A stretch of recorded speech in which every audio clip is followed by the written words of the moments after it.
Okay, we're here with the Derby Owners Club Frankenstein Edition Do-It-Yourself Kit. I think I got everything in that. So what I'm doing is I have a satellite hooked up to one side, and then on the other side I have part of the main unit.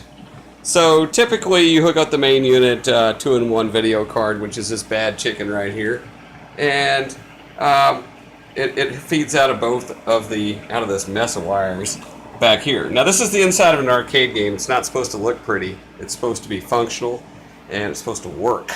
So over here we are using a JAMMA board, and for input-output, the unit's originally shipped with the JBS, but a JAMMA gives you a lot more extendability. So let me kind of show you how we did this. This is cool. So should you ever want to run anything else in a Derby cabinet other than Derby, you can. And we use a extender. See this? And that extender then gets its power. It cheats off the power right here. So we're cheating that back, and then getting the power to the harness, and then the JBS cable, or JBS USB cable, plugs into the top of the JAMMA board, and then back up. Okay? So the setup's like this. You have the master unit, which is this big unit underneath that mess of wires. You have the Naomi 1 unit, which is right here. And notice it has revision D on it. Most of them are labeled. We do have revision D and C available. A lot of people like the original version of Derby Owners Club because you can actually start and press hold on a long track, and if you're in an outside gate, the horse will actually move in. Now that's not the case on revision D. Alright, so then there's a card reader in the back. Card reader's held together these two wires, right? One's for power. You trace this back. Comes out, boom, goes into the power harness.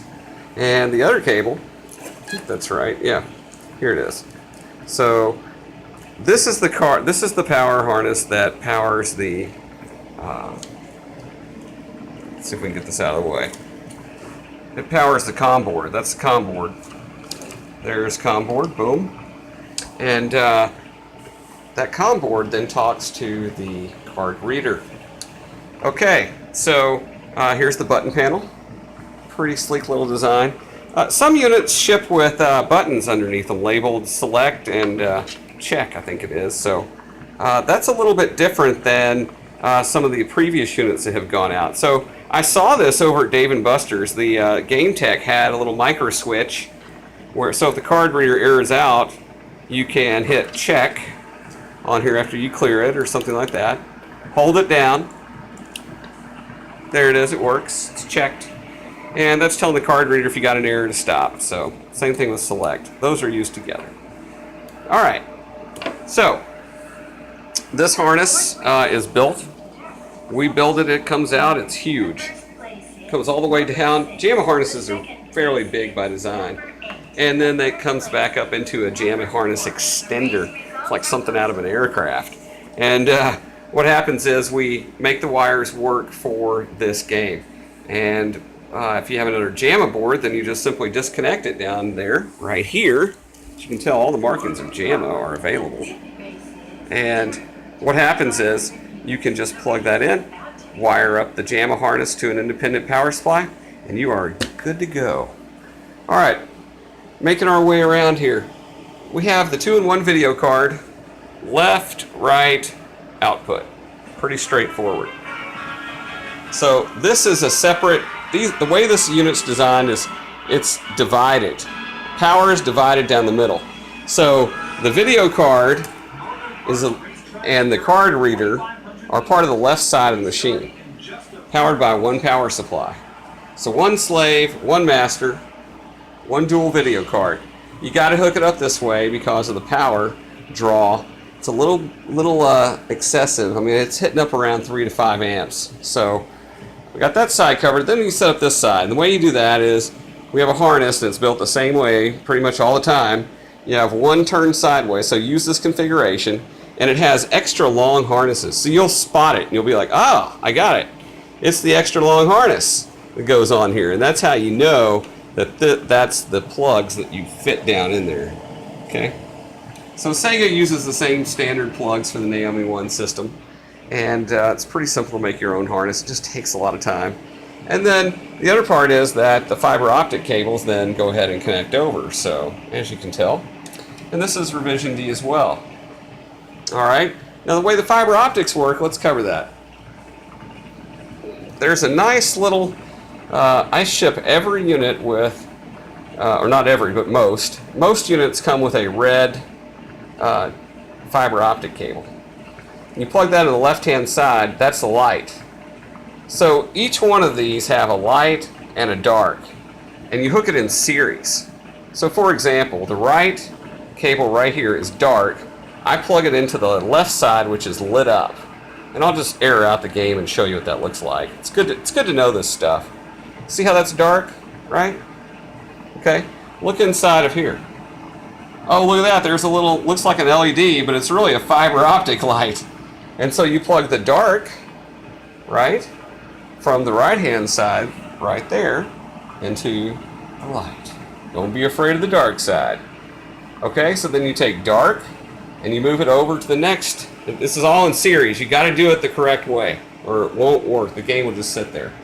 So take the dark, it goes to the light, which is on the left.